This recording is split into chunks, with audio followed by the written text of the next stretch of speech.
Hello, Hi, how are you? good, and you? I'm good. I'm gonna go ahead and make you a co-host so you can share screen.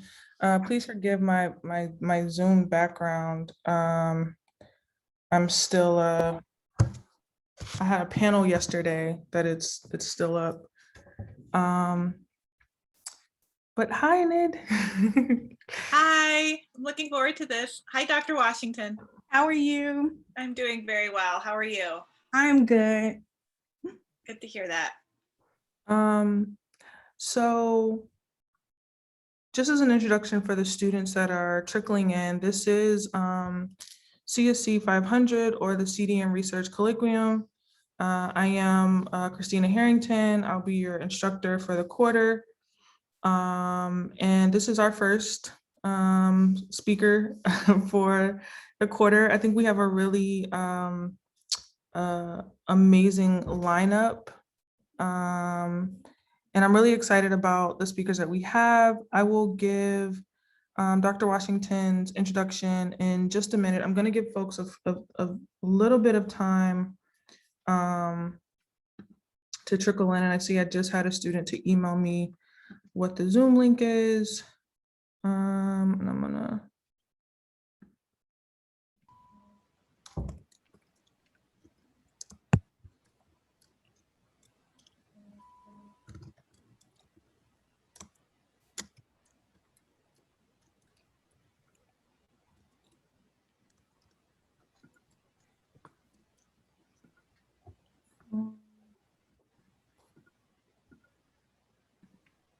So we'll try to start maybe at 5 minutes after. Okay. I'm having a couple of students still trying to figure out where the link is. Hey, Professor Harrington. Mhm. Yeah, I also had a hard time finding the links. Maybe you could put the Eventbrite information on D2L. So I had somebody message me about that too. Okay, so are you all, there was a link sent out on D2L, an email sent out on D2L with the link. Oh, I don't believe I got that. It just said something about Eventbrite, and then I had to Google the name of the presentation and found that it was on there. Ah, okay, that's.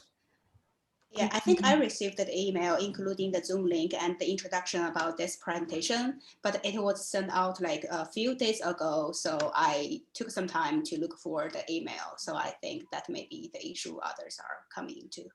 Okay, I'm creating a. Yeah, I got the same too, like a couple of days ago.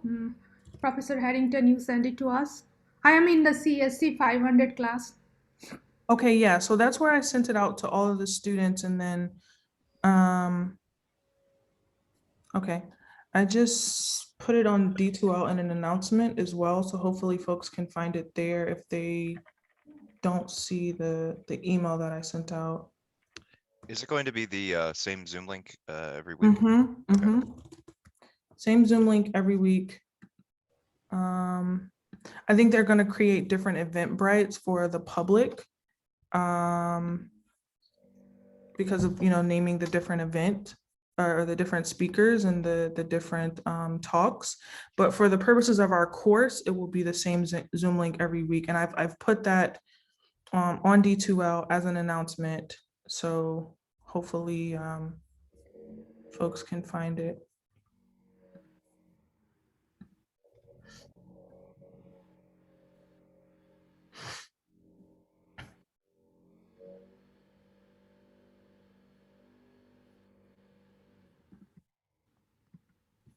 Okay, we'll give like another minute or two.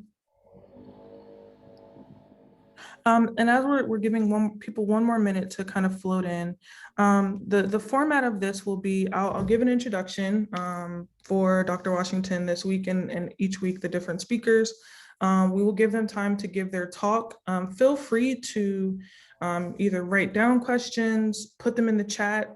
Once they're done with their talk, I'll kind of moderate by fielding these questions. But for students, for anyone, if you feel comfortable turning your camera on and asking the question yourself, If you just want to give a raised hand or whatever, that works completely fine as well, just to kind of try to foster some sense of engagement. I know that we're over Zoom and it is not the same, but I do want to make you all feel as much that you can engage with the folks that we have here as much as possible.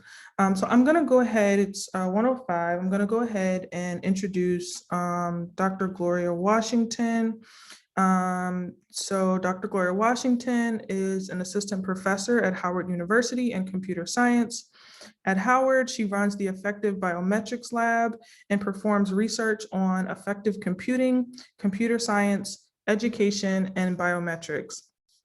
Currently, she is leading research that explores the role of affect and emotion and imposter syndrome on performance in computer science courses.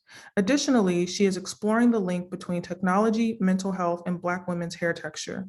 Finally, she also works closely with clinicians within the Howard University Hospital to develop technologies for improving the lives of children and teenagers with sickle cell disease through creation of tools for keeping track of their pain and encouraging them in moments of depression. The ABL, the Effective Biometrics Lab, is currently funded by the National Science Foundation, the National Security Agency, Northrop Grumman, Dell, and Microsoft. So well-funded. Before coming to Howard, she was an intelligence community postdoctoral research fellow in the Department of Computing Science at Clemson University. She performed research on identifying individuals based solely from pictures of their ears. Dr. Washington has more than 15 years in government service and has presented on her research through industry. Ms. Washington holds a MS and a PhD in computer science from the George Washington University and a BS in computer information systems from Lincoln University of Missouri. So we are going to now welcome Dr. Gloria Washington. Hello, everyone. Thank you so much for having me. I will share my screen. So today's talk, and feel free, I want to make this as interactive as possible, and I hope that you get a lot from it. As mentioned, we're going to talk about fostering empathy and human communications through analysis of microaggressions. Specifically, this is work that we are just starting within the lab that'll look at how can we make diversity, equity, and inclusion training be more smart.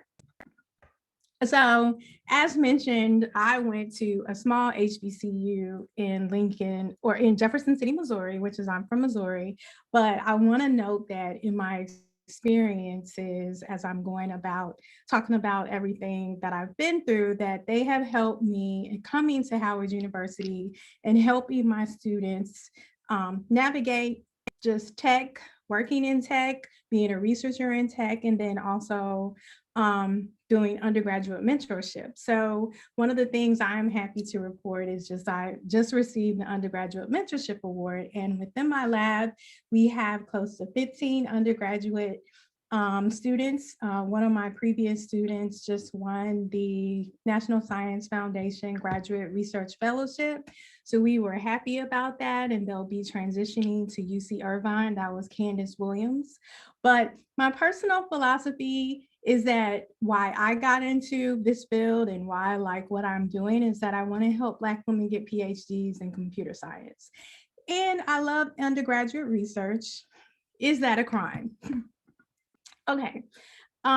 So as mentioned, the mission of the Effective Biometrics Lab, which I run, we give voices to individuals or communities that may feel marginalized and not feel like anyone is actually paying attention to their needs. So we specifically ask these questions. Well, who is that? That's the biometrics part. What are they feeling? That's the emotional part and affect part. And how are they going to react or behave? And what can we as technologists actually do to build technologies that can positively impact their feelings or these emotions? So some of the background that I'm going to give you today is an evolution of this research, and to give you my thought process as to how it actually began. So at Howard University, I teach undergraduate computer science students the ins and outs of programming, using C++ and using Python. My classes, for the most part, had upwards of 70 students and then 2 different sections, right? So as I'm noticing, teaching my students and remembering myself going to an HBCU and what I went through in that process, I always wanted to work for like a company like Microsoft. And I remember when I had my first internship and, you know, they asked you your plans and I was just honest and that's what I said. Remember the ladies told me, oh, well, you know, they don't recruit from your universities. So I would kind of not ever think about that, you know. So I'm not gonna lie, that did change my trajectory and I truly started thinking more of graduate school with that opportunity. And so then that led me to noticing, and it was an initiative truly that Howard has, is that what we're trying to do as a university is to get our students in the door in Silicon Valley and in tech in general. So we are located in Washington, D.C., which is a very diverse area. We have a lot of different tech companies in the Washington, D.C. area, and our students don't have a problem getting through the technical interview in Washington, D.C. I'll repeat that, and I want to make sure that that is noted, because like in some of the articles you probably have seen about Howard University, they're having problems with this technical interview. That's not true. They're having problems with the technical interview in Silicon Valley. So in noticing that, I was just like, okay, how can I tailor my class so that I'm more effective? I don't want to beat my students over the head with lecture, when that's not what they do, even in the technical interview. So how can we start to prepare for that? And then as I was noticing that, I had to say, well, Gloria, talking to myself, because I do a lot, it's not about if the students are passing this technical interview. A lot of them were passing the technical interview. It was the goodness of fit interview. And some of you guys are familiar with that. Some of you guys have heard about that. It's like, well, is this person represent the values of our particular organization, our particular company? And one of the things that I noticed was trying to get more information on how the interviewers are trained. And so one of the things that you hear, and for me, I was immersed in Silicon Valley for 2 summers. I did the first Howard West pilot program, which actually sent students to Silicon Valley.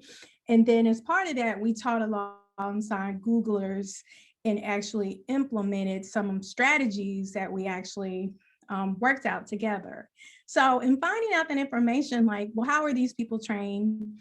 What usually happens, you know, they also undergo diversity, equity, and inclusion training before they even perform the technical interview. But to me, it just didn't seem like it was enough, because if you're not remembering when you used to be in school and how stressful the process is and how stressful just even preparing yourself for the technical part of the interview, you're not even thinking about, you know, the goodness of fit part of the interview. So that led me to then think to myself, well, gosh, why aren't we as technologists thinking about smarter diversity, equity, and inclusion training? Because companies are spending millions of dollars on this training, and it is impactful at almost every level, you know, of a company. So that leads me to thinking of across all of these different things. When I was thinking of myself with my students, when I was thinking of myself with the technical interview, I forgot to mention that as well. One of the things, even in being invited to Howard West, we had to do a technical interview. So I remember I teach these classes, but my mind went blank. Like I forgot everything that I learned. And I couldn't imagine being a 19 or 20-year-old interviewing in this kind of stressful environment.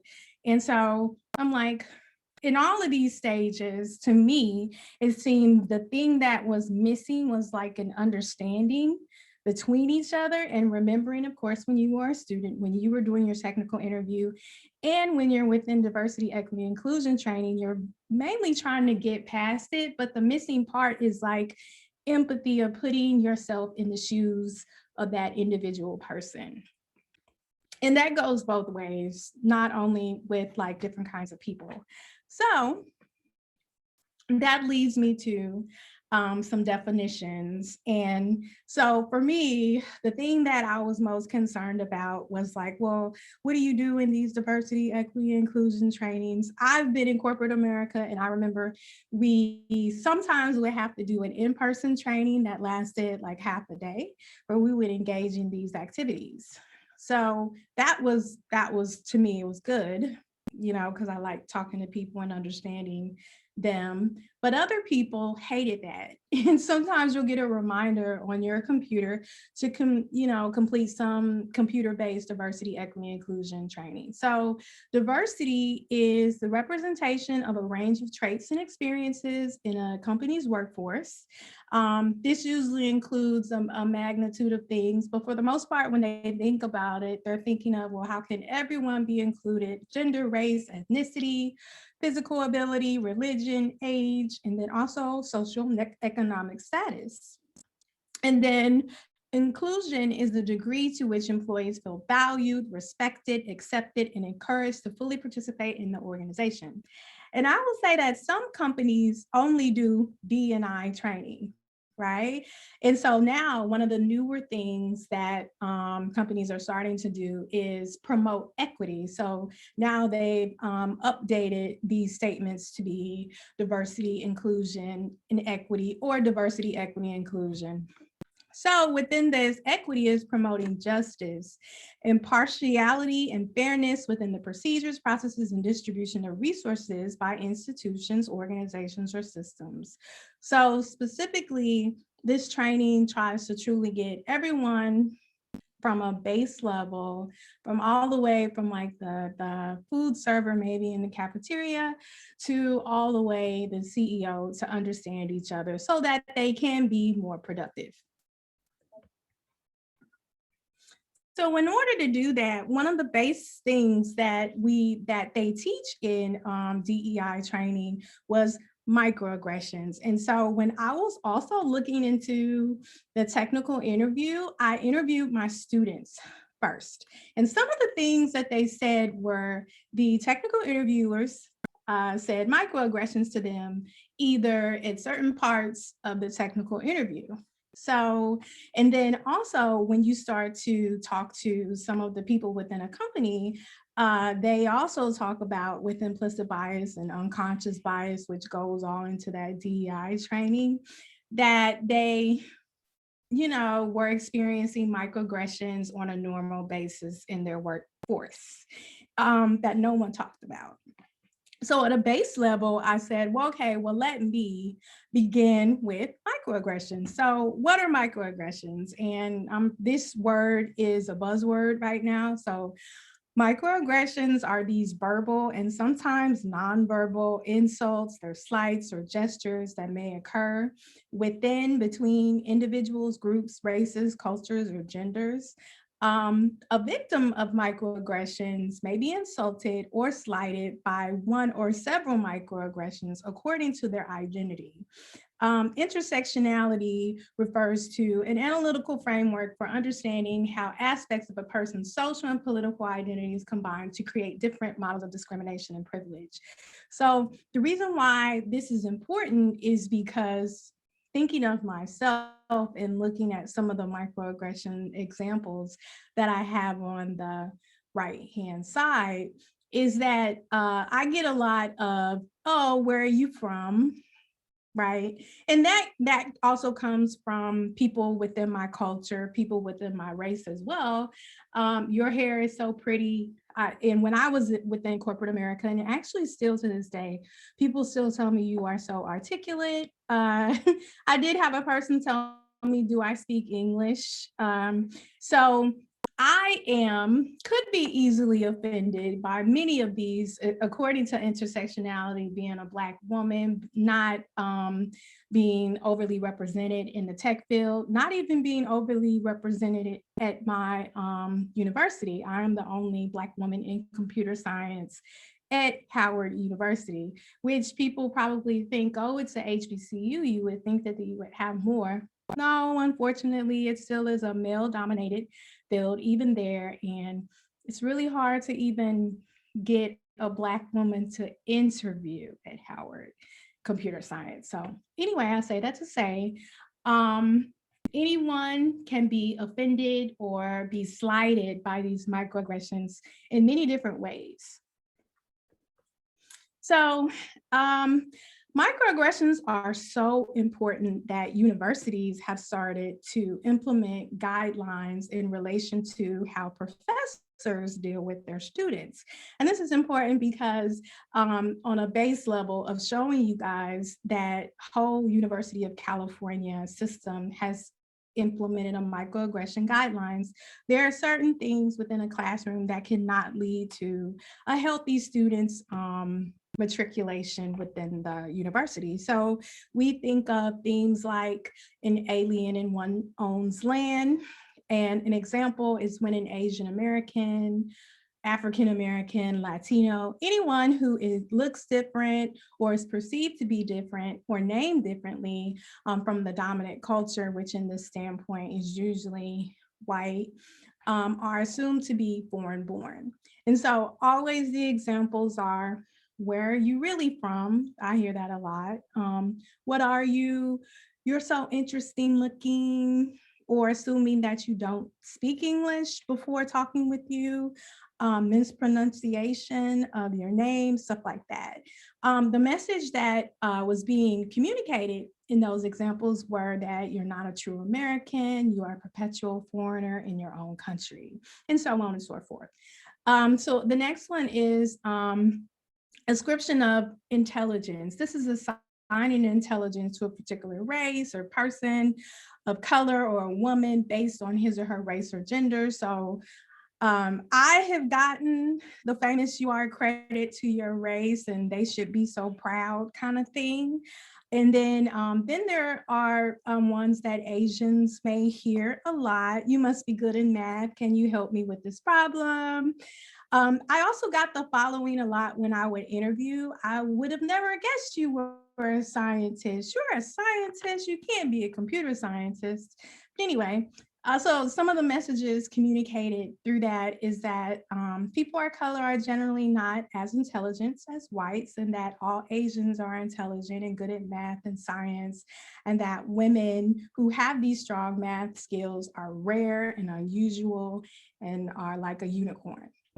So another thing is color blindness, which is truly not recognizing or acknowledging a person's uniqueness about their race.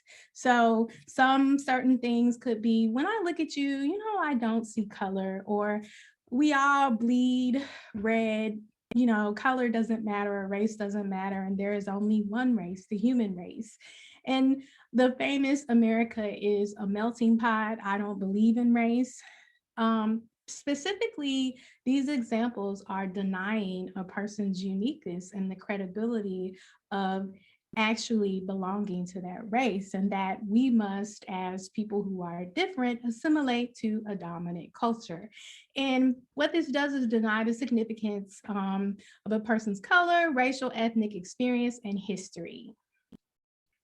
So this isn't also just in thinking of like University of California. University of California is doing this, but there are other university systems that are starting to hop on board. And then when we think of like industry, there's so many different guidelines.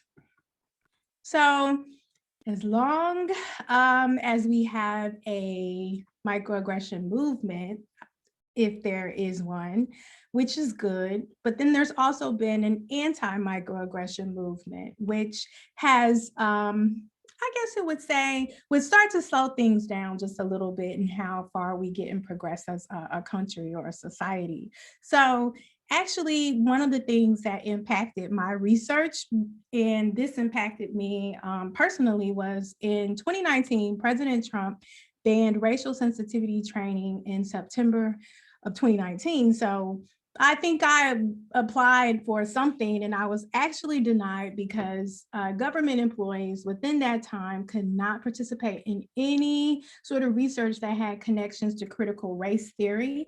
And when you talk about microaggressions and get into the background of microaggressions, like you almost have to talk about that. So within that, the government people who I was working with at that time could not fund me for that. And in January, this executive order was removed, which was really good. And so I would say, like, being back on track is good, but then you never know. There still is a microaggression, anti-microaggression movement. So the movement that the study of microaggression creates this culture of victimhood is being sort of embraced by certain psychologists.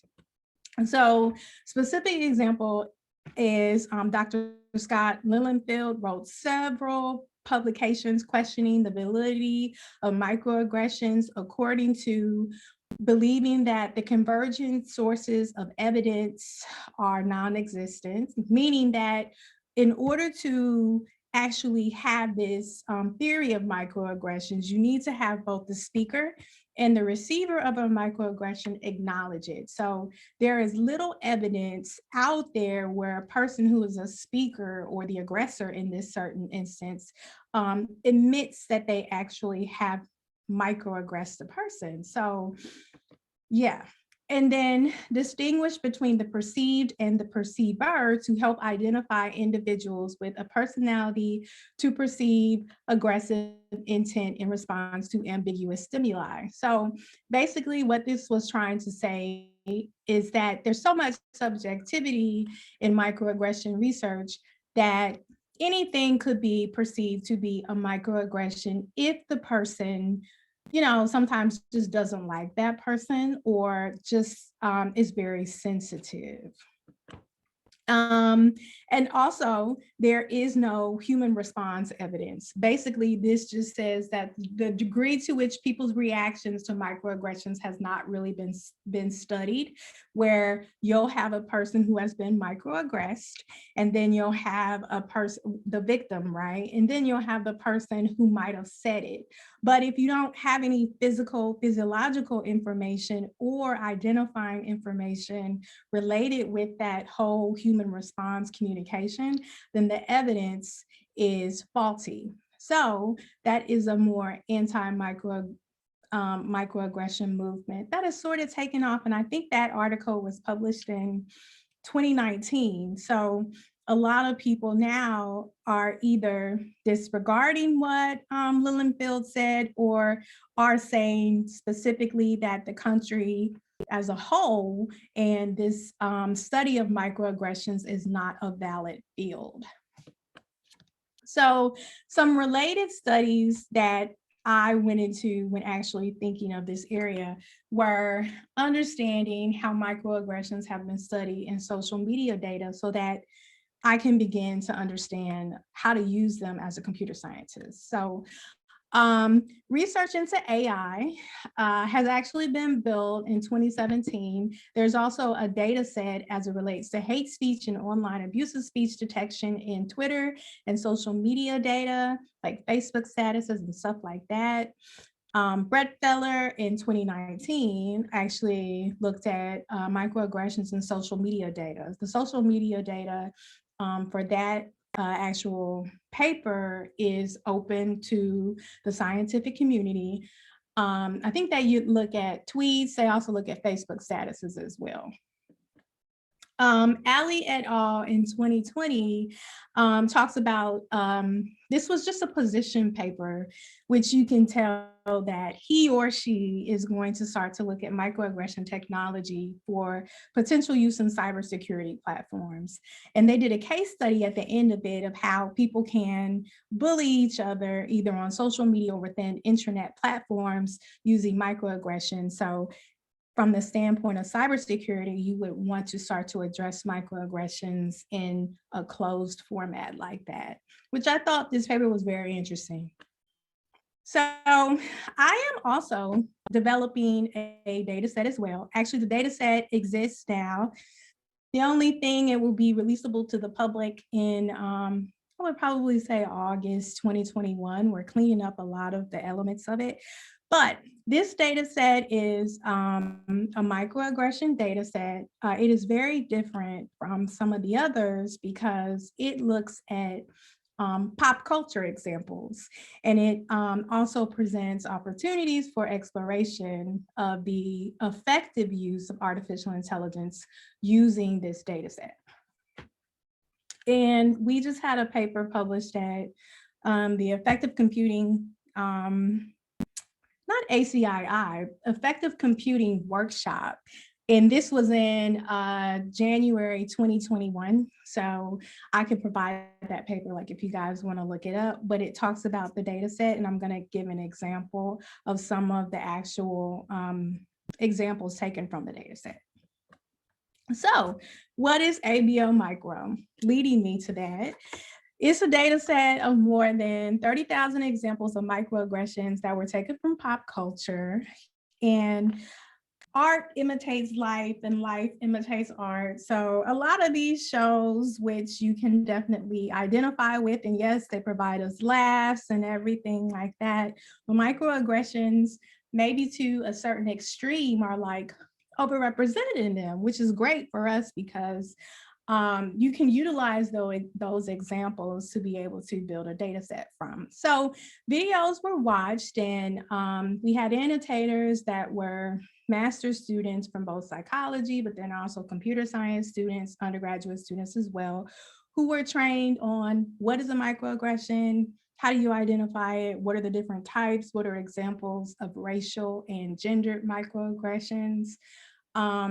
I must note that the data set doesn't exclude white people.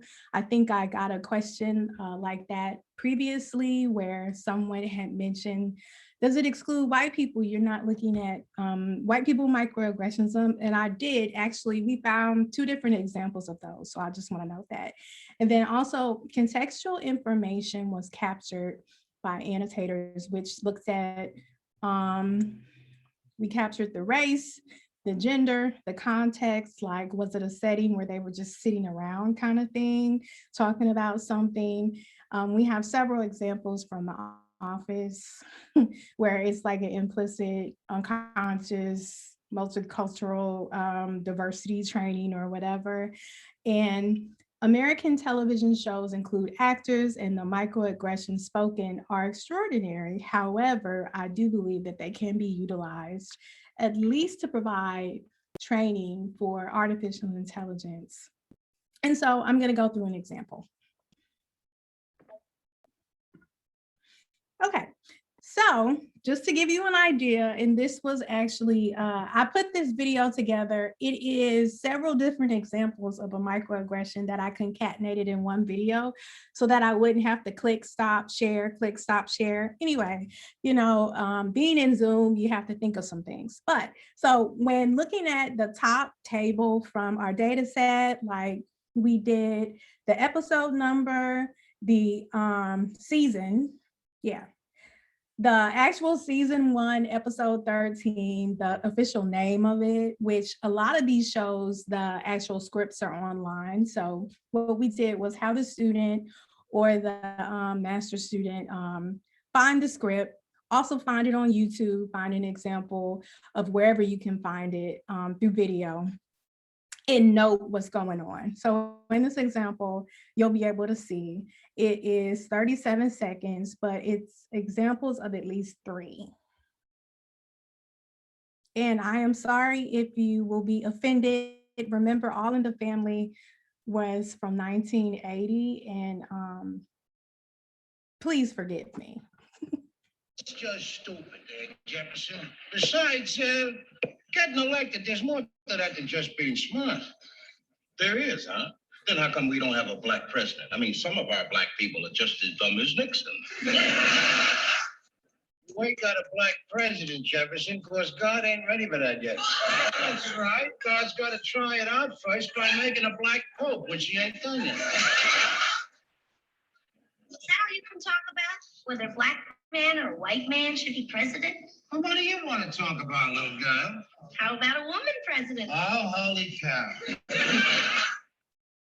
Okay, so there were 3 different examples in there. There was the racial microaggression that occurred between Archie and Jefferson at that time, where of course they're talking about the black president or whatever, and why there hasn't been a black president at that time. Remember, this is taken from 1980, and things that were funny then, I'm pretty sure people will still laugh at now, but they, you know, we probably just don't say it. But anyway, so another example was the conversation between Archie and his daughter. I forgot her name. But anyway, so in a separate table, that one is represented underneath this, but it's not enough room to show it. So there were 3 different ones that even occurred in that situation, and it was back to back to back. And when you're looking at these television shows, as mentioned, art imitates life. So you could take some examples from there to be able to at least train some things which can be useful. Okay, so the inspiration for this AI or smart, training that can utilize this data set that Lilienfeld actually said, which was the person who's disputing microaggressions, says that well, it's certainly possible microaggressions can in some cases be harmful, especially when people are exposed to them repeatedly for years. And we need to study this phenomenon better so that we can encourage difficult conversations.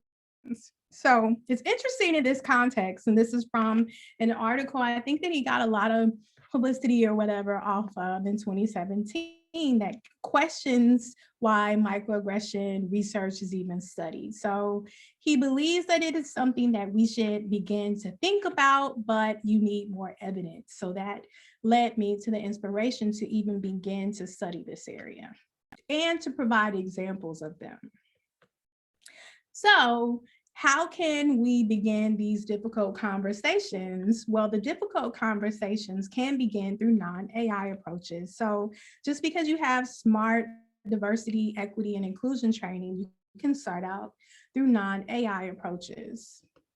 And so that means helping individuals within companies grow their defense. So I am always the person who I will probably laugh off a microaggression. It's like, okay, whatever, or talk to myself in my head to get past it, because at that time, if I'm working and doing something, I need to get past it so that I'm not, focused on what that person has said.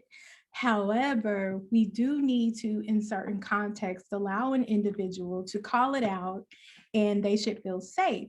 So microaggressions, because they are forms of uncomfortable speech, they're not going away. And it is an assumption that all of us, which I know that I have probably, microaggressed certain people, it's just something that's not going to go away. So either humans need to become less sensitive, or we need to help our fellow humans develop ways to effectively respond to them. And another paper, Nadal et al. Developed 5 questions that weigh the consequence of responding. And these 5 questions just relate to, well, could I be physically harmed? Could I be in danger?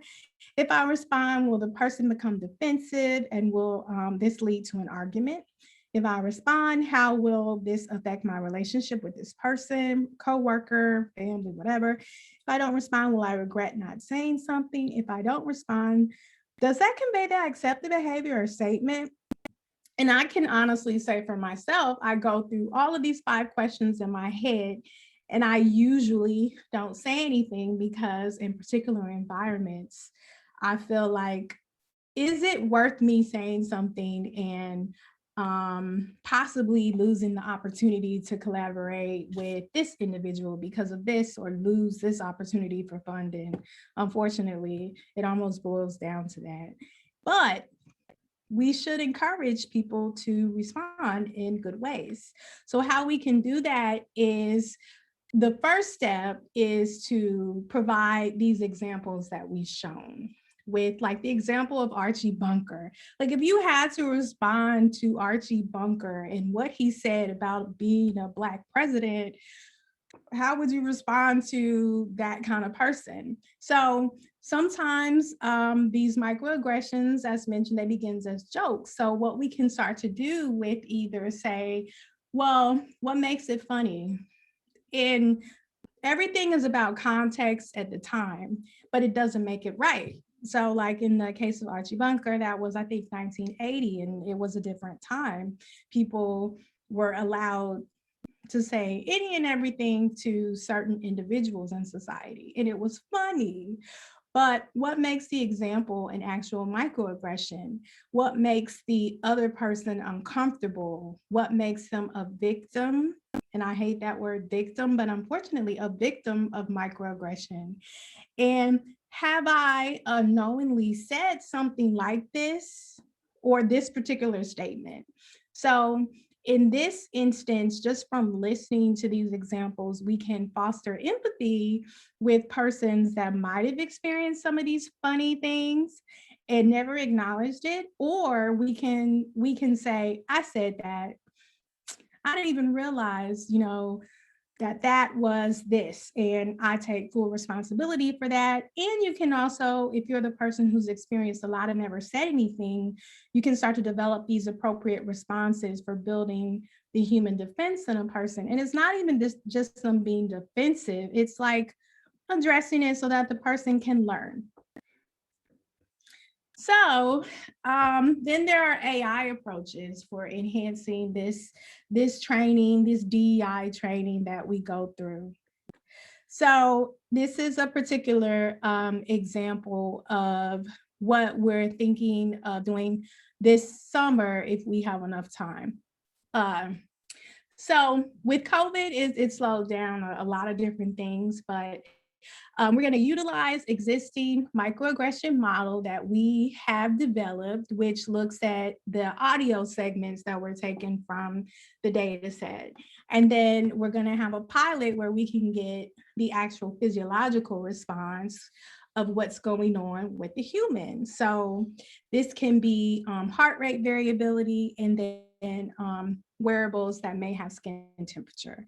And then we can begin to model this information to understand, okay, I put my foot in my mouth, I recognize it. Should I say it to the person I microaggress so they can understand I really didn't mean it that way? And then also the victim or the receiver of this microaggression, we could get some information physiologically what's going on with them. But then they may also feel empathy for that person because they recognize that maybe they didn't mean to put their foot in their mouth, or they just said this because they were nervous, or I don't know. Sometimes that happens. But we need this actual ground truth data to begin to model. So the note is that it assumes that speakers agree to discuss these microaggressions being identified. And so we're working on understanding examples of racial ones, gendered ones, and can we, through this process, develop a data set, have this data set be on top of the one that's already developed with ABL that includes the ones from pop culture, but shows that these were actual human interactions that were true examples, and convert this information to text, and then utilize either already available language models and tweak them so that we can understand what was going on with the speech. And some examples were, in this particular example, you may have a person who, person one and person two is talking to each other, and person one says, "You're smart for a girl," or "You don't look like a scientist," whatever.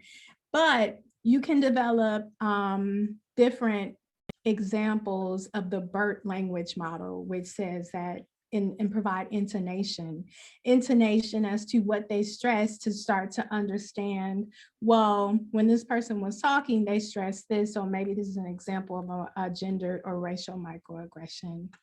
And so all of this information will be put together to look at empathy and also be used for understanding the different voices, that's who's speaking.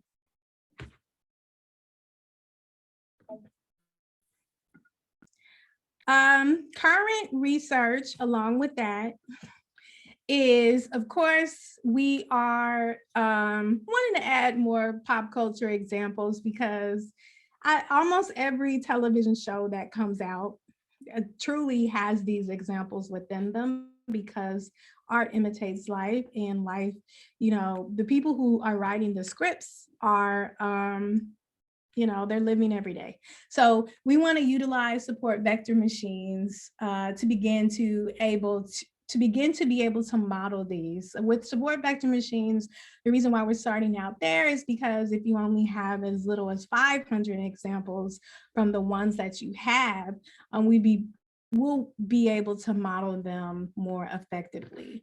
Then also I mentioned the conversational study in DC. So we do hope to have that. The only thing is trying to pivot at least to a virtual environment and look at facial expressions.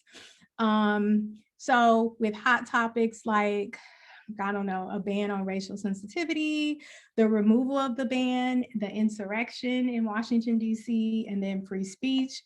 The DC area is very transient, and it's a lot of different people from many different areas. So I don't envision that I'll have a problem with recruiting people. It's just getting them to be honest with each other and the things that they say, and knowing that there will be no blowback from them. That's probably I would say the hardest part, because with this, people need to understand that it's not trying to truly get them to like lose their job or be banned from working in a particular area, so that we can start to develop smarter ways to help them improve their speech.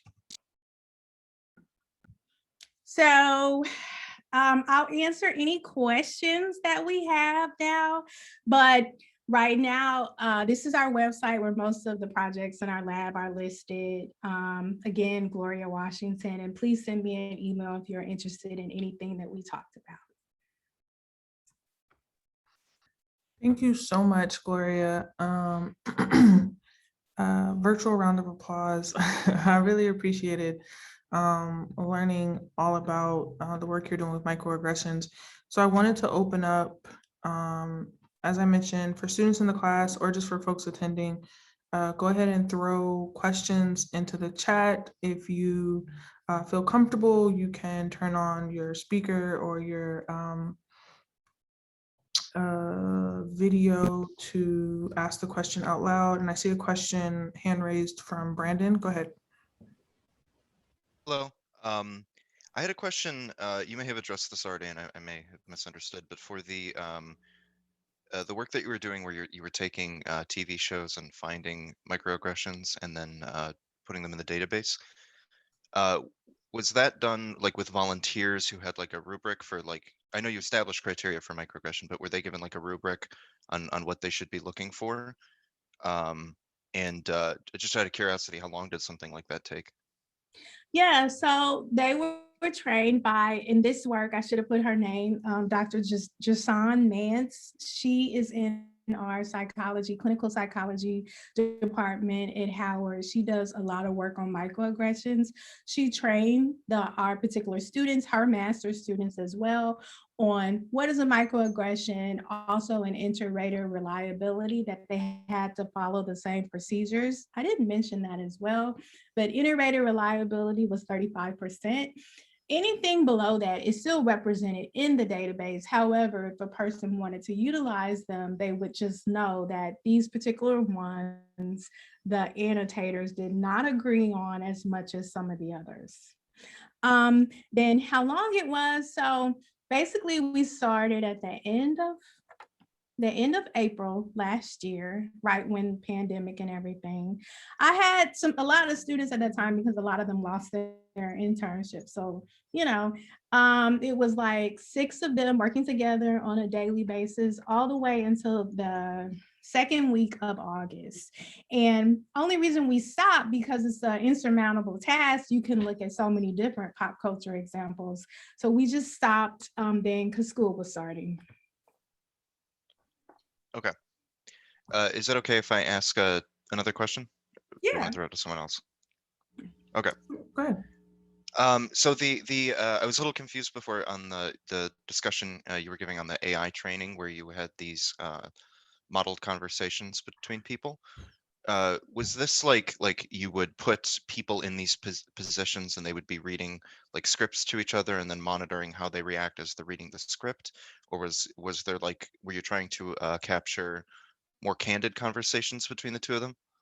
Yes, more candid conversations between the two of them that are more natural. So the problem with like only having the data set as like something to begin to train off of is because they are actors. And so in the environment where people are just naturally talking to each other, you need to get that natural interaction, because then people will question the validity of it. And if people are honest and, saying that, yes, they said this or whatever, and that they understand that it doesn't have blowback on them, then we can truly start to more effectively model it. Okay. Okay, I see a hand from, I don't want to mispronounce your name, Shatabdi. Hi, yes. Hi, this is Shatabdi. I really liked your presentation. I have a question. So the microaggression you discussed, are those going to be different in face-to-face setup, or now we are in virtual setup? Like now during COVID, we are working from home or attending schools from home. So how do you recognize those differences in different mediums, like or different setup? That's a very good question. And it's something that, well, the first thing that we're going to do is individually mail these smartwatches or smart devices that capture the heart rate variability and any information like that. Then secondly, we're going to utilize affectiva facial expression. Now we understand with things being available like on a Zoom or another video conferencing software, that people are not going to be as natural. So the facilitator, which will be at this time my graduate student, will have to understand body language. So they'll have to undergo more training of like, well, individuals and their body language, since right now, like you can only see my torso and up, but if you saw a lot of things, if I'm standing talking to someone, the shiftiness and in between the way that I shift my weight on one foot or the other, information that's not communicated in a virtual environment. So it is an assumption that it will not be as natural, but we do hope that from the data that we get from the heart rate variability and skin temperature, that maybe it'll provide us more information to understand, even if a person doesn't visually display it on their face, that something might have happened with the arousal information. Thank you. Mm-hmm. We have a question in the chat from Juan, and then I'm going to go to Kun, Damien, and then Robert. And Kun, please correct me if I'm pronouncing anyone's name incorrectly. I will not take offense, but I don't want to continue to say the wrong name. So from Juan, and I'm just going to read this verbatim. Human communication is a very complex topic for analysis and research. Further, a multidisciplinary approach affords unique opportunities to view this topic from multiple perspectives while providing a better interpretation of findings. However, verbal and nonverbal factors make communication among humans more difficult to study. Body language, facial expressions, gestures, and sounds are difficult to study and to quantify. How do you reconcile verbal and nonverbal miscommunication with the analysis of microaggressions, since both forms of communication clearly play a role in the definition of aggression? Yeah, that's a very good question.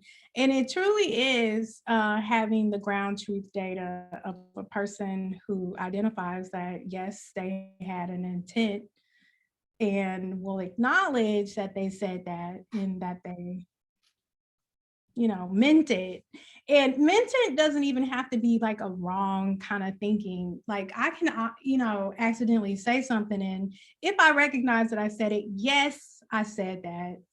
And just say, yes, I said it. So that's ground truth information that we can begin to model. And the interdisciplinary approach, I definitely agree with. So I'm just one person, but my team is, this is something that I first started with the psychology professor. And then also this summer, not this summer, this summer we will be able to do this, but I'm also working with a clinical psychiatrist who works at Howard University Hospital, and she talks about microaggressions and stigma and the misdiagnosis of schizophrenia in Black men and women in the Washington, D.C. area. So most of the people that I've been getting my background research from are psychologists, sociologists, non-computer science people. So they tell me, how can we take these kind of subjective things, be able to annotate them, be able to have information from different kinds of speakers who will acknowledge that, yes, they said this. And then you had the victim who will also acknowledge that they heard it and whatever they felt at that moment.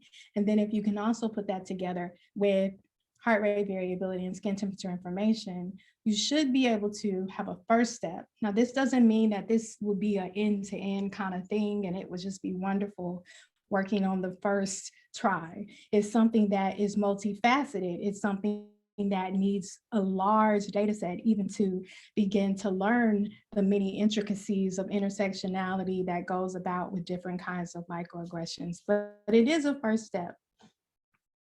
Okay, I want to go to Khan and try to get to, we're going to try to get to as many of these questions as possible, but if not, Dr. Washington's email address is on the slide here if you want to ask follow-up questions, but kind of go ahead and ask your question and let me know if I'm pronouncing your name correctly, please.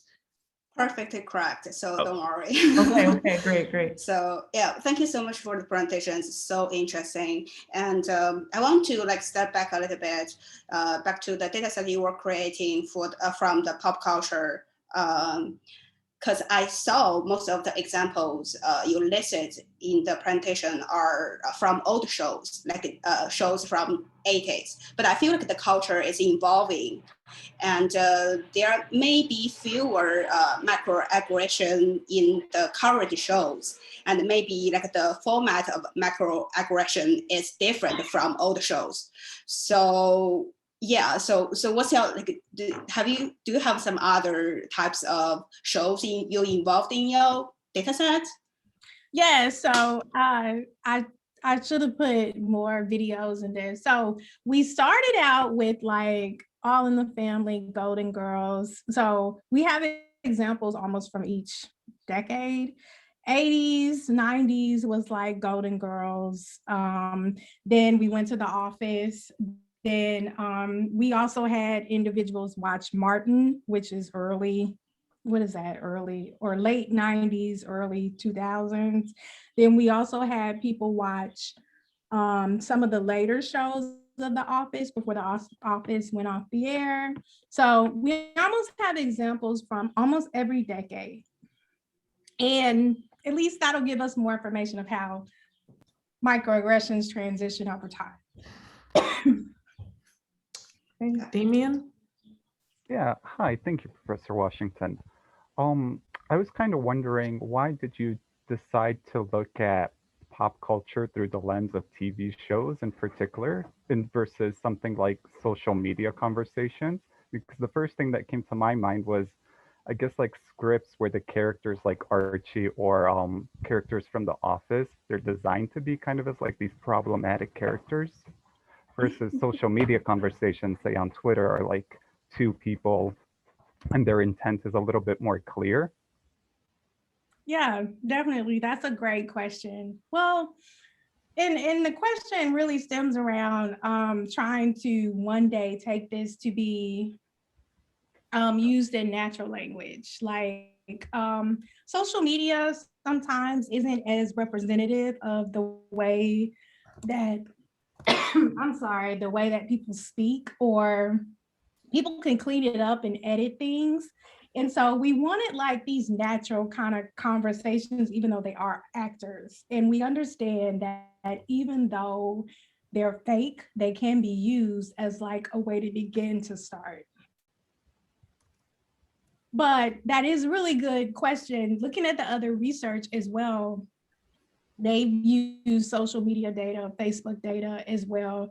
I don't envision I'll go down that route. I want something that is natural and is going to be like a pilot of where we have actual people in real conversations.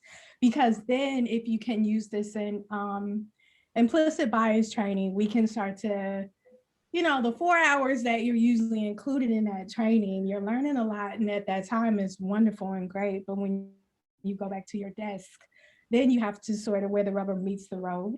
So like, can we, on these re-ups every year that are using these computer-based training, can you send them examples that maybe they have heard in the workplace that did occur, and not have any direct firings for particular people, where it can truly be a safe space where they understand what an organization has said, but like how to get better from that, to learn from all of that without firing someone or like having them banned or whatever. Awesome, thank you. We have a question. I think I saw a hand raised from Robert. Oh, yes. Well, thank you, Gloria, for the awesome presentation. So I do have a question. Earlier, you mentioned diversity, inclusion, and equity. And you also mentioned that sometimes companies only do 2 of those 3 things. So my question is, are there any leading companies that focus on diversity, inclusion, and equity? And do they use AI in their HR practices? In my initial research of being at a company, so what I did was like, when I was at Google for that summer, I did poke around at some certain things. They do the diversity, equity, and inclusion trainings throughout the year. We even engaged in them to understand how they use them for the technical interview process. You know, with that, those are artificial. So, but almost every tech company that has, you know, lots of revenue, like Facebook has them as well. We also engaged in one with Facebook. So they're starting to get better, you know, but right now they do not have, what it doesn't seem to me, because I didn't see like the behind the scenes kind of thing, up to where they actually are using AI themselves. I would say no. However, I don't know. I'll leave it at that. Yeah. All right, thank you, Gloria. We have a question from Amal.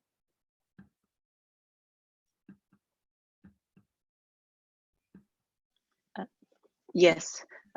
First, thank you, Professor, for the great presentation. I like the idea of training the models from, TV shows. I think it simulates the reality very well. Actually, my question is related to Brandon's question in AI for enhancing trainings. So how do you measure the heart rate and empathy from this unrealistic environment, because they are actor? How do you do any adjustment for that? So we didn't get any empathy information from the actors. We only pulled out the audio and the video segment. I don't envision we'll go back and run that through an empathy model just because they are actors. However, so for the real, like, natural kind of conversation where you have people conversing through a Zoom, what'll happen is we'll utilize heart rate variability and arousal information and try and understand the context of what they were talking about. So use timestamps at that time. Then also the facilitator will also know body language information. They'll be trained specifically on recognizing microexpressions. Microexpressions occur faster than regular face expressions. If you look at the show Lie to Me, they talk about microexpressions, but the graduate student will be trained in that. But I don't envision that like we'll go back and run these television shows through it, because I can imagine like, you know, the Archie Bunker, for example. I'm pretty sure the actor at that time might have been feeling some sort of way about saying the line, but they did say it, and then the other person as well, feeding off of it. So it is fake in that way. Okay, thank you. Mhm. Okay, we have one last follow-up question from Brandon. Yeah, hi again. Sorry, I didn't thank you for your talk earlier. Thank you very much for your presentation. I had a question related to what Kuhn said earlier.